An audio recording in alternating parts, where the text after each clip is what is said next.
सांगतायत असे गावातले विषय तुम्ही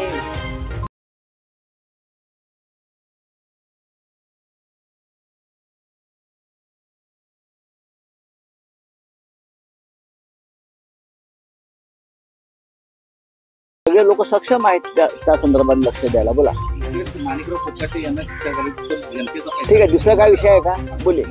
का बयान आया कि स्वतंत्र वीर सावरकर और गोलवलकर ने संभाजी महाराज के बारे में कठोर शब्द इस्तेमाल किए थे. उसके बाद प्रधानमंत्री ने छावा फिल्म देख के तारीफ की फिल्म अच्छी है, जबकि गोलवलकर की तो वो अपना गुरु मानते. देखिए, ओबीसी जी जो है उनके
फिल्मों को एनकरेज करने का काम भारतीय जनता पार्टी ने और मोदी जी ने किया.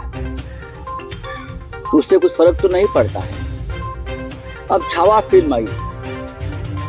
छावा फिल्म के निर्माण मोदी जी का या उनके पार्टी का कोई योगदान. एक फिल्म आई है और फिल्म का जो द एंड है उस बारे में लोग इमोशनल है. तो मोदी जी ने as a political leader, not prime minister, अपनी छलांग मार. लेकिन जो सच है वो सच है. मोदी जी ने, अगर गोलवलकर जी ने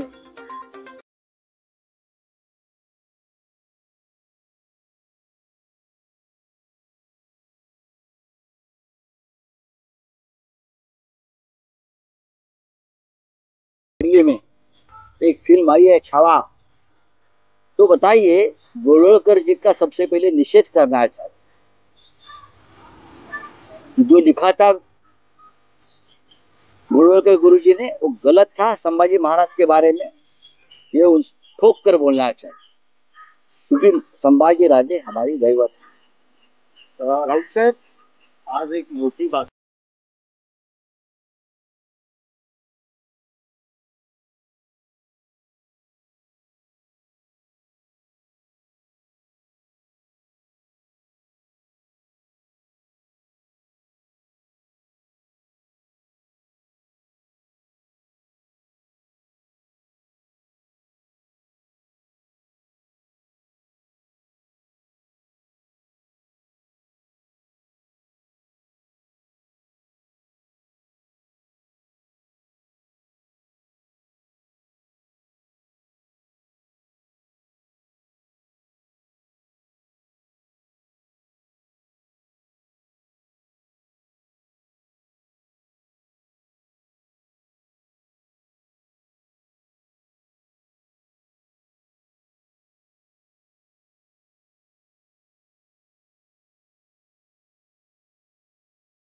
व्यक्तिगत प्रश्नांवर बोलतील, विरोधकांवर बोलतील, पण शेतकऱ्यांच्या आत्महत्यांवरती हे सरकार बोलायला तयार नाही.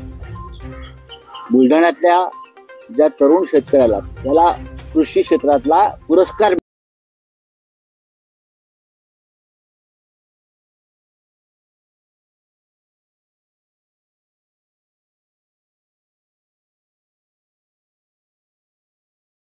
मिळाला नाही आणि शेवटी वैफल्यग्रस्त होऊन त्याने आत्महत्या केली. ही फक्त एका कैलासची आत्महत्या नाही, तर सरकारने केलेली शेकडो शेतकऱ्यांची हत्या आहे त्याच्या माध्यमातून.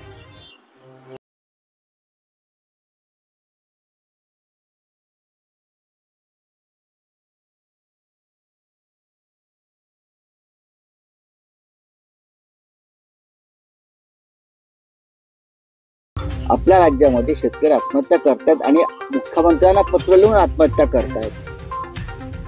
आणि असामान्य शेतकरी त्याने शेतीमध्ये अनेक बदल घडवायचा प्रयत्न केला, जलसिंचनाचे प्रयोग केले, शेतकऱ्यांच्या आंदोलनात तो सहभागी झाला. आणि शेवटी सरकार काहीच करत नाही, हे सरकार निकम आहे, फडणवीस, शिंदे आणि अजित पवार म्हणून त्यांनी आत्महत्या केली. त्याची लाज वाटत नाही काय सरकार?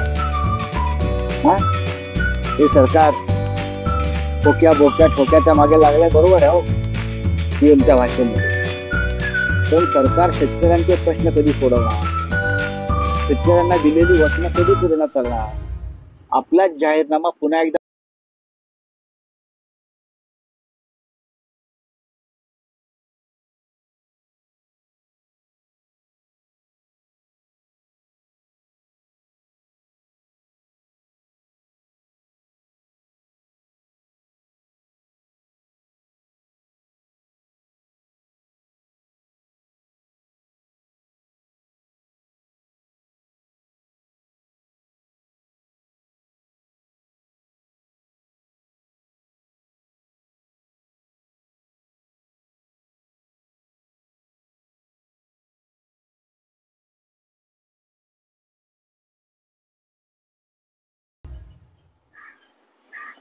महिलांची मते विकत घेण्यासाठी 1500 रुपयांचं या बहिणींच्या रकमेला वाढवून देण्याबाबतीत काही तरतूद निवडणुकीपूर्वी दिलेली ही आश्वासन, जी उपमुख्यमंत्र्यांची संकल्पना होती त्याबद्दल काही उल्लेख नाही. निवडणुकीपूर्वी दिलेली वचनं होती मतांसाठी. महिलांची मते विकत घेण्यासाठी 1500 रुपयांचं दुकान लावलं आणि सरकार आल्यावरती 2100 रुपये करू सांगितलं, त्याचा उल्लेख नाही. 3 लाखापर्यंत कर्जमाफीचं वचन दिलं होतं जाहीरनाम्यात, त्याचा उल्लेख नाही. सरकारच्या अनेक योजना, शिवभोजन थाळीपासून त्या शिधापर्यंत, आनंदाच्या शिधापर्यंत सगळ्या योजना बंद केल्या. आणि वर शेतकरी आता आत्महत्या करतो, त्याच्यावर आपल्याकडे कोणती उपाययोजना नाही. मग सरकार चालवतंय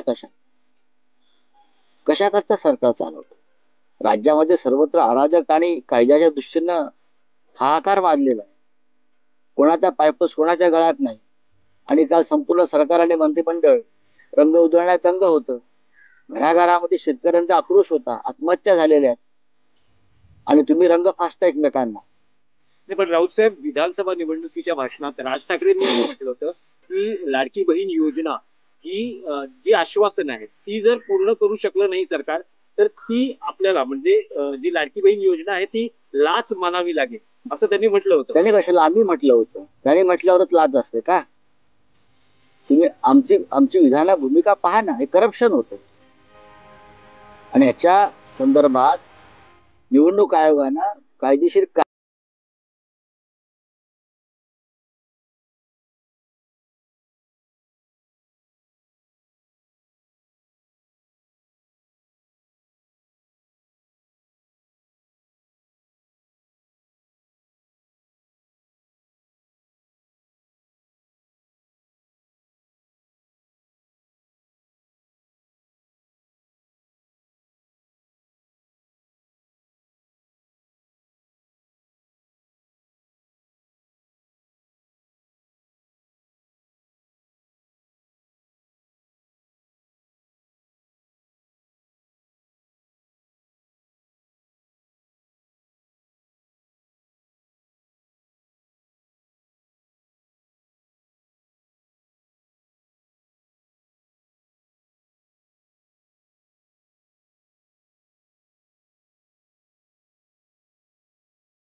और बीजेपी देश में कैंसर फैला रहे हैं. उसके बाद तुषार गांधी, मतलब कहा गया कि तुषार गांधी का अरेस्ट हो आरएसएस और बीजेपी की तरफ से. आप किस तरह से देखते हैं? क्यों अरेस्ट होना चाहिए?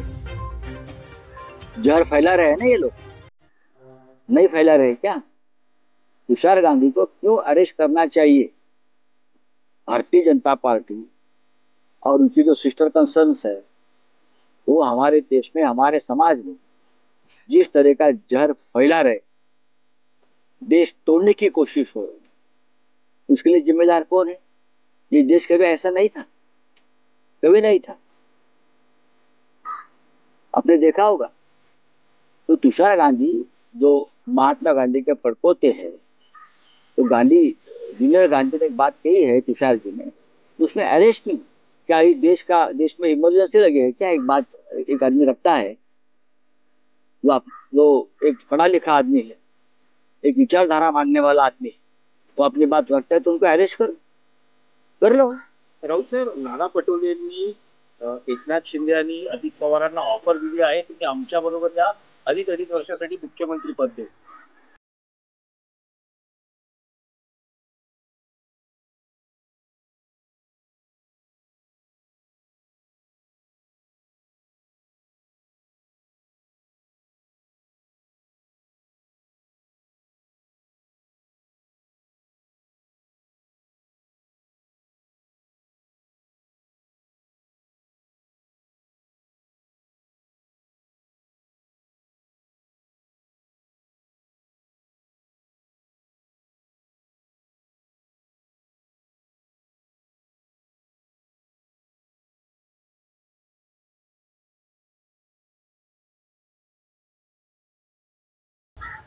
उद्धव ठाकरे यांच्या नेतृत्वाखाली महाविकास आघाडीचं सरकार येईल असं कोणाला वाटलं होतं का? आणि त्यानंतर परत 2.5 वर्षांनी एक असं अर्धमुर्ध घटनाबाह्य सरकार सत्तेवरती येईल असं तरी कोणाला वाटलं होतं का? आणि त्यानंतर 2024 साली इतकं मोठं बहुमत फडणवीसांना मिळेल हे कोणी स्वप्नात तरी पाहिलं होतं का? पण राजकारण आहे, राजकारणामध्ये सर्व शक्यता ज्या असतात त्याचा सकारात्मक विचार करून पुढलं पाऊल टाकायचं असतं असं मानदारांपैकी आम्ही आहोत. आता आमच्या नानासाहेब पटोलेंनी जर कोणाला ऑफर दिली असेल आणि ती ऑफर जर स्वीकारली असेल तर आम्ही नक्की नाना पटोलेंची चर्चा करू. आणि त्यानंतर 2024 साली इतकं मोठं बहुमत फडणवीसांना मिळेल हे कोणी स्वप्नात तरी पाहिलं होतं का? पण राजकारण आहे, राजकारणामध्ये सर्व शक्यता ज्या असतात त्याचा सकारात्मक विचार करून पुढलं पाऊल टाकायचं असतं असं मानदारांपैकी आम्ही आहोत. आता आमच्या नानासाहेब पटोलेंनी जर कोणाला ऑफर दिली असेल आणि ती ऑफर जर स्वीकारली असेल तर आम्ही नक्की नाना पटोलेंची चर्चा करू. पण राऊत साहेब, तुम्ही म्हणता की राजकारणात सगळं काही शक्य असतं. ज्या प्रकारचं राजकारण या महाराष्ट्रात सुरू आहे सध्या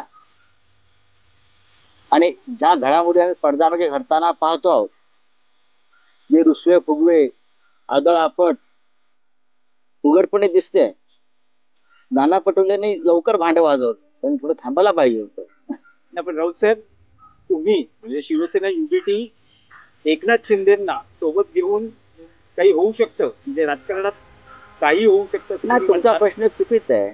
उद्धव ठाकरे एकनाथ शिंदे एकत्र येऊ शकतात हा प्रश्न चुकीचा आहे तुमचा, हा प्रश्नच चुकीचा आहे. मी एवढंच म्हणेन, राजकारणामध्ये महाराष्ट्राच्या सध्या देशाच्या, मी असं म्हणतो की साधारण वर्षभरानंतर देशातलं राजकारण बदलणार आहे. तुम्ही म्हणाल कसं? मी म्हणे थांबा, तसं म्हणतो थांबा. एकनाथ शिंदे असं म्हणतायत की विरोधकांनी विकासाच्या रंगात सहभागी व्हावं. भगवा रंग हा कुणाचा द्वेष करत नाही, सगळ्यांना सोबत घेऊन त्यांचा भगव्या रंगाशी संबंध नाही. एकनाथ शिंदे यांचा भगव्या रंगाशी काडी मात्र संबंध नाही. भारतीय जनता पक्षाच्या ताटाखालचे मांजरं झालेले जे लोक आहेत बरं का, त्यांच्या हातात भगवा नाही, ते भाजपचे झेंडे आहेत सगळे. हे सगळे अजित पवारांच्या हातात भाजपचा झेंडा आहे, एकनाथ शिंदेच्या हातामध्ये भाजपचा झेंडा आहे. त्यांनी भगव्या झेंड्याची उगाच चिंता करू नये. हा छत्रपती शिवरायांचा, हिंदुहृदय सम्राट बाळासाहेब ठाकरेंचा जो भगवा झेंडा आहे तो माननीय उद्धव ठाकरे यांच्या नेतृत्वाखालच्या शिवसेनेकडे. एवढंच मी सांगतो. काही वर्षापूर्वी एकनाथ शिंदे देखील काँग्रेसकडे जाणार होते, नक्कीच चालले होते. पृथ्वीराज चव्हाणांना एकदा मुलाखत घ्या तुम्ही. आता अहमद पटेल नाही आहेत, अहमद पटेल आता नाही आहेत, त्याच्यामुळे मला फार त्याच्यामध्ये चर्चा करायचं नाही. का व्यक्ती साक्षीला उपस्थित नाहीये साक्ष द्यायला. आता अहमद पटेल आणि कोणाशी काय चर्चा पहाटे झाल्या होत्या दिल्लीत हे सगळ्यात जास्त मला माहिती. महाविकास आघाडीतले तुमचे सहकारी जयंत पाटील यांचं नेमकं चाललंय का? त्यांचं उत्तम चाललेलं आहे. जयंतराव पाटलांचं उत्तम चाललेलं आहे. ते म्हणतात माझं काही खरं नाही. छत्तीसगडच्या शेतकऱ्यांना जे आश्वासन देत होते त्या भाषणात त्यांनी असं म्हटलं होतं की माझं काही खरं नाही. जयंत पाटील हे महाविकास आघाडीचे सगळ्यात महत्वाचे नेते. जयंतराव पाटील हे माननीय शरद पवार साहेबांचे अत्यंत विश्वासू सहकारी आहेत आणि आमचेही सहकारी. जयंत पाटला संदर्भात आमच्या कोणताही अफवा पसरवू नका, कायद्याने कारवाई करू. पण सध्या सुधीर मुनगंटीवार हे आहेत. विरोधी पक्षाची चोख भूमिका तेवढी विरोधी मंडळात तेवढी भाषण नाना पटोले साहेब जे म्हणतात आमचे, बरं का, जी का ऑफर दिली आहे त्या ऑफर मध्ये सुधीर भाऊ आहेत ते चेक करायचं. नवनवीन व्हिडिओ पाहण्यासाठी सबस्क्राईब करा आणि बेल आयकॉनला क्लिक करायला विसरू नका.